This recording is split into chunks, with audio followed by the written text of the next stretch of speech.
challenge of life. You can have more than you've got because you can become more than you are. That's the challenge. And of course, the other side of the coin reads, unless you change how you are, you'll always have what you got.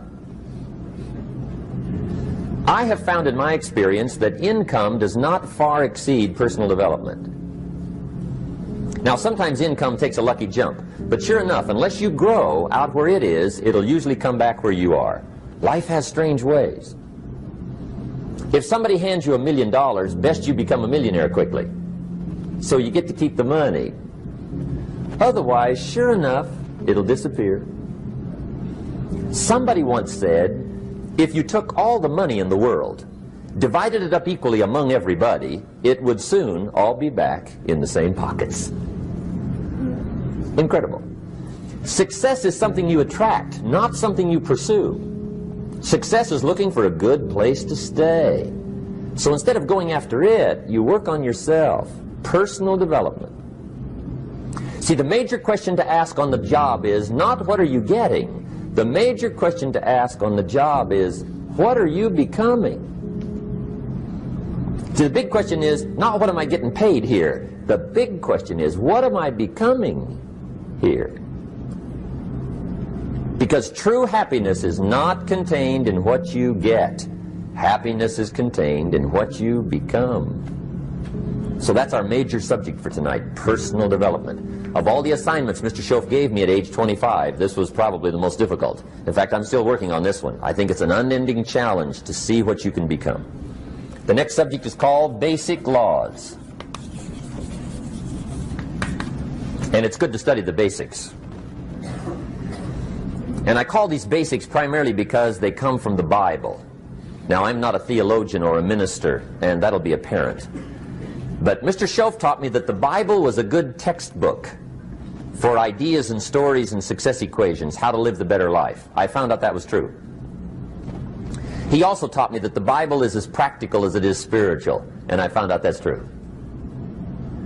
If you look at your bank account and your income and you're not happy, there's several places in the Bible to check to see what the heck's wrong so you can make the changes. And we're going to cover some of those tonight, called basics. Okay. The next subject is my favorite, setting goals. Mr. Schoaf taught me how to set goals. What a favor that was. One morning at breakfast, shortly after I met him, he said, Jim, let me see your current list of goals, and let's go over them and talk about them. He said, maybe that's the best way I can help you get a better direction started. And I said, I don't have a list. He said, well, is it out in the car or home somewhere?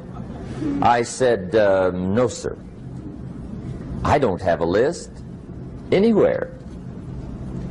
He said, well, young man, that's where we got to start. He said, I can tell you right now, if you don't have a list of your goals with you, he said, I can guess your bank balance within a few $100s. Which he did. And that got my attention. I said, you mean my bank balance would change if I had a list of goals? He said, drastically. That day I became a willing student how to set goals. And sure enough, learning how to set goals changed my life. And I often wondered why no one had ever taught me how to set goals up until age 25. I went to high school, but if they offered it, I missed it. I went to college for a year, never heard it.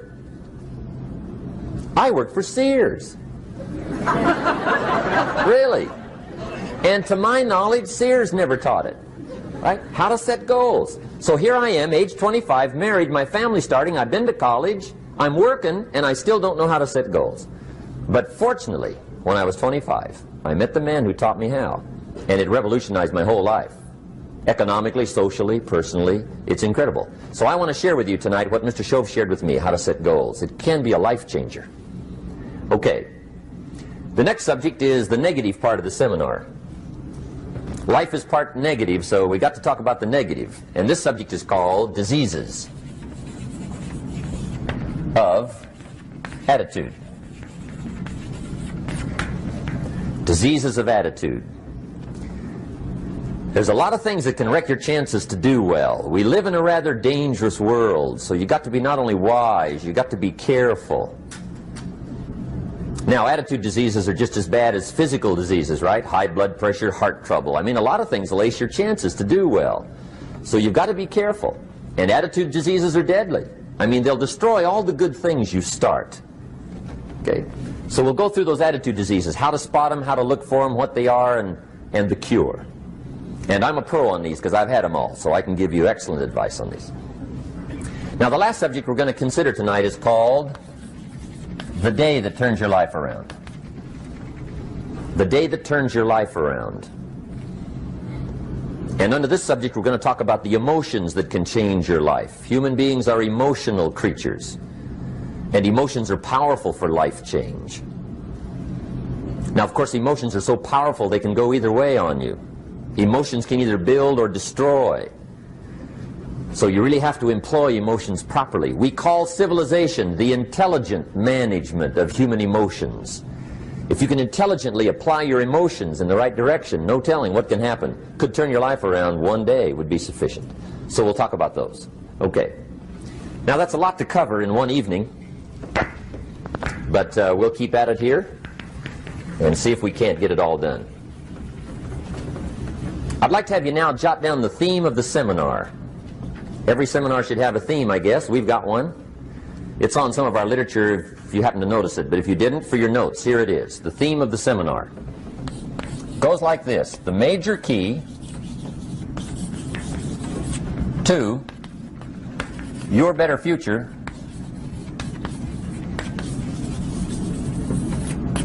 is you. That's the theme of our seminar tonight. The major key to your better future is you. And I'd like to have you underline two words just to give it some added punch. Underline the word major and the word you, so that it reads, the major key to your better future is you. Now, my first suggestion is transfer this to a card or something where you can put it up, where you can see it every day. Preferably put it up where you can see it at the beginning of the day, before you go off to put the day together. This is a good phrase just to glance at, to keep in mind as you're putting the day together. It's called the silent seminar. If you'll just let this talk to you during the day, I found it to be tremendously helpful. The major key to your better future is you. For a big share of my life now, I didn't have this one quite figured out, among a lot of things I didn't have quite figured out. Many things used to puzzle me back in those early days. I used to wonder why two people could work for the same company, one make twice as much money. Now, see, that used to puzzle me. And maybe they were the same age, graduated from the same school, live in the same community, work for the same company, with the same products and the same services. They've got the same traffic, the same problems, and one makes $1,000 a month, the other one makes $2,000 a month. Now that was my puzzling question. Why would this long list be the same and the money twice as much? I asked, what's the difference between $1,000 a month and $2,000 a month? And I don't mean $1,000 a month, right? I could figure that out. But what makes the difference? Why would one person do twice as well, 3 times as well? Speaking economically. Now, I know there's more than one way to do well. I understand that. But in this little narrow area called compensation, what's the difference? Well, back then, with my faulty thinking, I'm trying to reason it out. I thought, well, maybe time makes some of the difference, right? Some people do better because they have more time. I used to say, Harold ought to be able to do well. He's got a lot of time. If I had all of Harold's time, I could do well. Now, that's got to be dumb, right? Number one, you can't get somebody else's time. A guy says to me one time, he says, you know, if I had some extra time, I could make some extra money. I said, then forget it. There isn't any extra time. Hey, when the clock strikes 12 midnight, that about wraps it up, right? I mean, you can look around the gongs there for a little more, but it's over. You say to the guy, what are you doing? He says, I'm looking for extra time. See, they'll come and take you away, right? There isn't any more time. Now, if you can't get more time, which you can't, what could you get more of that would make a difference in economic results? And here's the key word. Make it a part of your notes. We're going to consider it tonight. The word is value. And I have a little phrase for your notes. Value makes the difference in results. Value makes the difference. You can't get more time, but you can create more value. Now here's the first lesson of economics. Everybody should learn it from the time they're old enough to understand what a dollar means, how to earn one, how to get one, how to keep one, what to do with it. First lesson of economics. We primarily get paid for value. That's lesson one. Bringing value to the marketplace, that's how you get paid. You don't get paid for the time. I know it takes time to bring value to the marketplace, but you get paid for the value, not the time. Now, since that's true, here's one of the key questions of the evening. Is it possible to become twice as valuable at the marketplace and make twice as much money in the same time? Could you become 3 times as valuable? Make 3 times as much money in the same time? Is that possible? The answer is yes, if. And it's always if, right? Life is known as the big if. Harry Truman once said, life is iffy. How true. And here's the big if, we're going to consider it tonight. It's possible to do much better at the marketplace if you go to work primarily on yourself. And that's the theme of our seminar tonight. Learning to work primarily on yourself. People have asked me for the last 24 years, how do you develop an above-average income? And the answer is, become an above-average person. Develop an above-average handshake. Some people want to be successful, they don't even work on their handshake. As easy as that would be to start on. They let it slide, they don't understand. Develop an above-average smile. Develop an above-average excitement. Develop an above-average interest in other people. Develop an above-average intensity to win. See, that'll change everything.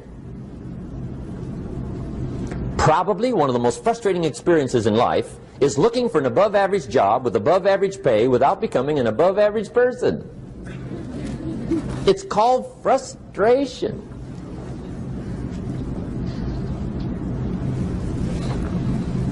And Mr. Schoaf gave me probably the greatest clue he gave me when I first met him.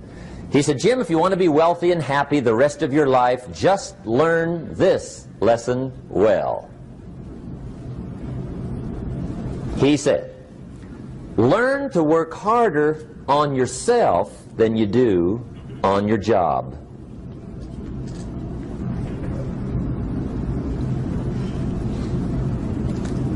Then Mr. Schoaf gave me probably one of the most important clues among so many things he taught me, but this was in those early days.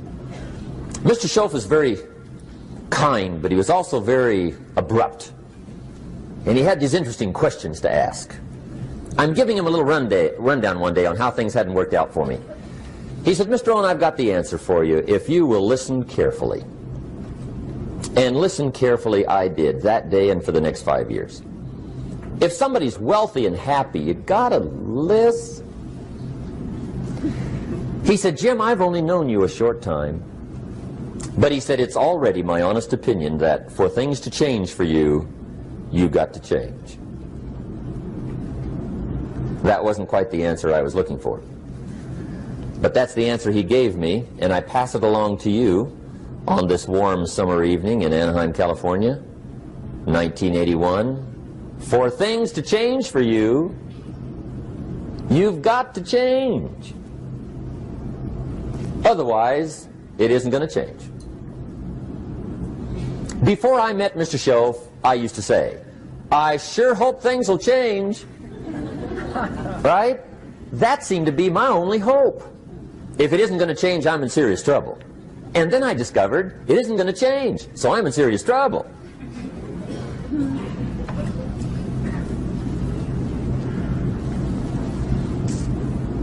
See, I can tell you what the 80s are going to be like. You have dropped into the right place. I did a seminar one time for Standard Oil executives and management in Honolulu. And we're having a conference one day around this big conference table.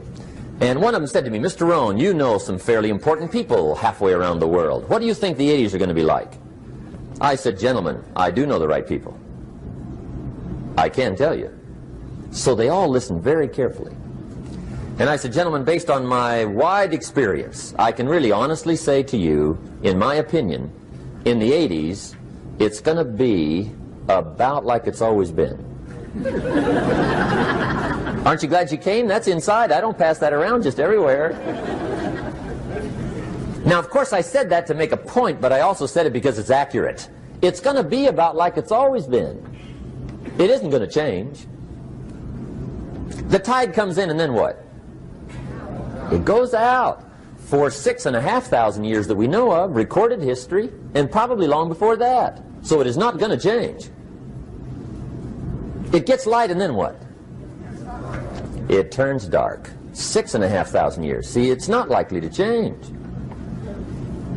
And we're not to be startled by that. If the sun goes down, the guy says, what's happened, what's happened? It means he hasn't been here long, I guess, right? It always goes down about this time. The guy says, well, I don't like that arrangement. Well, you got to talk to somebody besides me, right? It gets light, then it turns dark. In rotation, the next season after fall is what? Winter. Pray tell, how often does winter follow fall?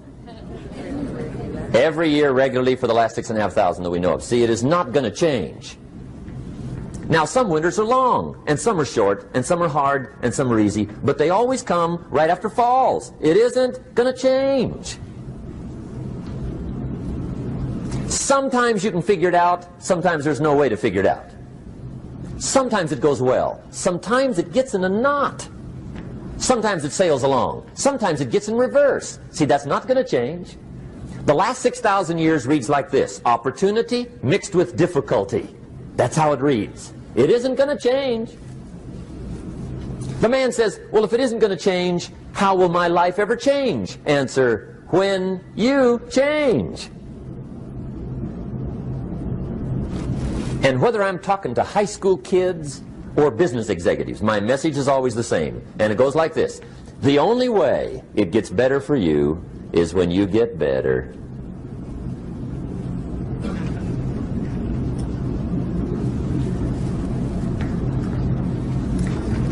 Let me give you the 4 major lessons in life to learn. Here's 4 majors. It's good to study the majors. In our weekend seminar we teach. Some people don't do well because they major in minor things. You've got to be on the lookout. At the end of every week, end of every month, you've got to check, make sure you're not spending major time on minor things. Okay, we go through that whole series. Majors and minors. Now, let me give you 2 phrases before we get to the 4 majors. This will set it up and you'll see where I'm going. 2 key phrases for your notes. Here's the first one. Life and business is like the changing seasons. That's the first phrase. Life and business is like the changing seasons. One of the best ways to describe life, it's like the seasons. Frank Sinatra sings, life is like the seasons. Now here's the second phrase. Very important. You cannot change the seasons, but you can change yourself. You can't change the seasons, but you can change yourself. And see, that's how life gets better for you, not by chance, but by change. Now, here's the 4 major lessons in life to learn. I've got my first book finished. Came out a couple of weeks ago. This is in it. The 4 major lessons in life to learn. Here they are. Number 1, learn how to handle the winters. That's lesson 1. They come right after falls with regularity. Some are long, and some are short, and some are hard, and some are easy, but they keep coming. You must learn to handle the nights. They come right after days. You must learn to handle difficulty. It comes right after opportunity. You must learn to handle recessions. They always follow progressions. For the last 6,000. See, it isn't going to change. The lesson you must learn is how to handle it. And there's all kinds of winters, right? The winter when you can't figure it out. The winter when it all goes smash. The winter when it turns belly up. The winter when it won't work, when you've run out of money and you've got a broken heart. See, those are winter times. There's all kinds. Economic winters, social winters, personal winters. When your heart is smashed in 1,000 pieces and the nights are unusually long, your prayers seem to go no higher than your head. It's winter time. Barbara Streisand sings, "It used to be so natural to talk about forever, but used to be's don't count anymore. They just lay on the floor till we sweep them away. You don't sing me love songs, and you don't say you need me, and you don't bring me flowers anymore." A song of winter. But see, the disappointments come. Those are normal. That's part of life. But the question is, how do you handle it? How do you handle the coming winters and the disappointments and the down times? Well, you can't get rid of January by tearing it off the calendar. But here's what you can do. You can get stronger, you can get wiser, and you can get better. The winters won't change, but you can. And that's how life changes for you. See, before I understood, when it was winter, I used to wish it was summer. I didn't understand. When it was hard, I used to wish it was easy. I didn't know. And then Mr. Schoaf gave me a part of his very unique philosophy when he said, "Don't wish it was easier, wish you were better." See, that triggered my whole life change. Don't wish for less problems. Wish for more skills. Don't wish for less challenge. Wish for more wisdom. That's the key. So that's lesson 1. Learn how to handle the winters. Here's lesson 2. Learn how to take advantage of the spring.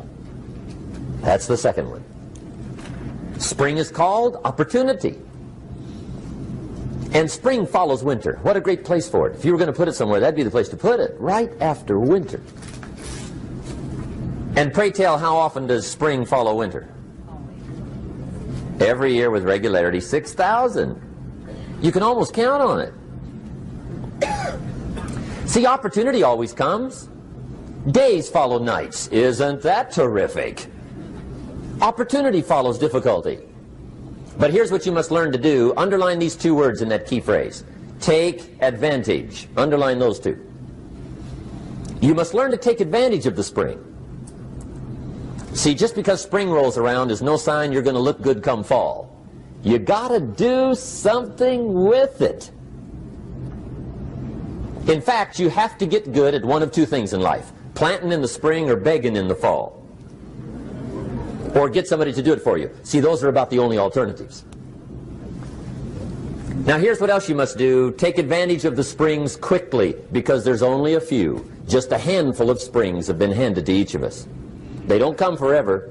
Life is fairly brief. So you got to read every book you can get your hands on what to do with your springs while they're here. And take advantage, they soon run out. The Beatles wrote, "Life is so short." And for John Lennon, it was extra short. But life is brief. Elton John sings, "She lived her life like a candle in the wind." It's brief. So whatever you're going to do with your life, you got to get at it. Don't just let the springs pass.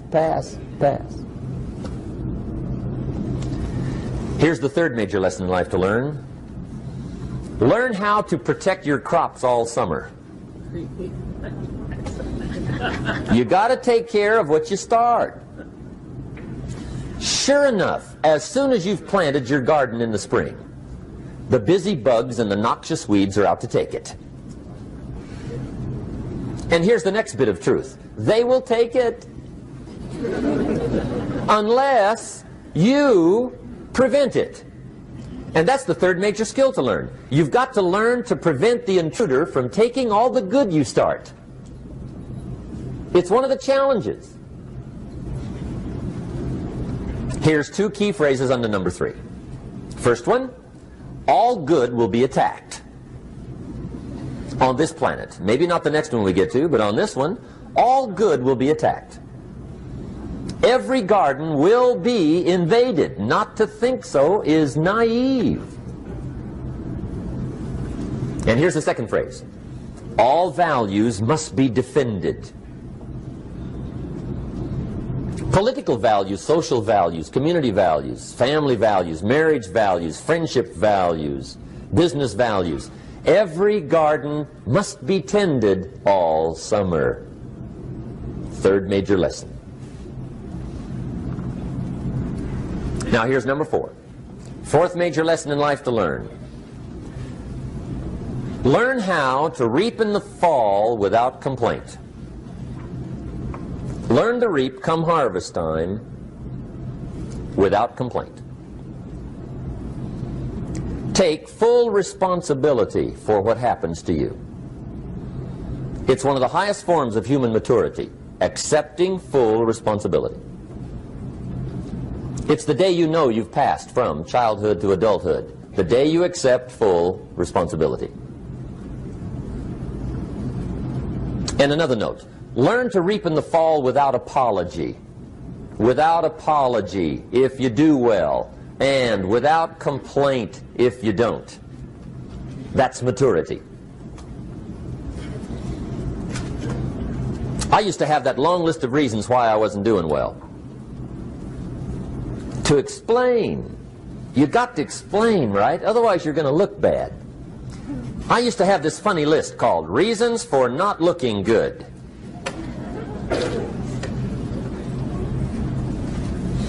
I used to blame the government. I mean, you can believe that or not. It was at the top of my list. I had a lecture second to none. The government. That was on my list. I used to blame taxes. Look what you got left after they take everything.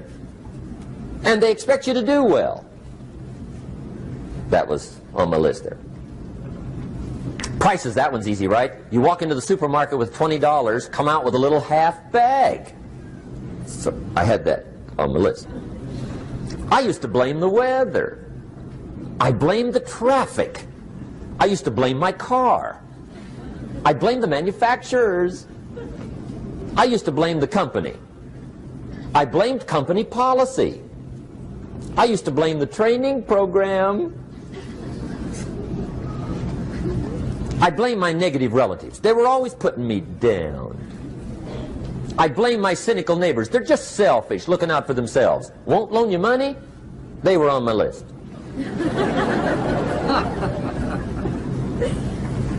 I used to blame the economy. I blamed the community.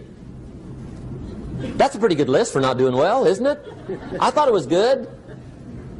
I'll never forget one day, Mr. Schoaf was very kind, but he was also very blunt, and this was no exception. And I'm glad he was blunt. There's a lot of things I'd have missed if he hadn't have been blunt. One day, with sort of a curious look on his face, he said, "Jim, just out of curiosity, tell me, how come you haven't done well up until now?" Excellent question. I thought, well, so I won't look too bad, I'll go through my list. And this list I just gave you, I put that on him. And he was very patient. He let me go through the whole thing, the government, the weather. I went through this whole thing. When I finished, he looked my list over very carefully. He said, "Mr. Rohn, big problem with your list. You ain't on it." How brilliant.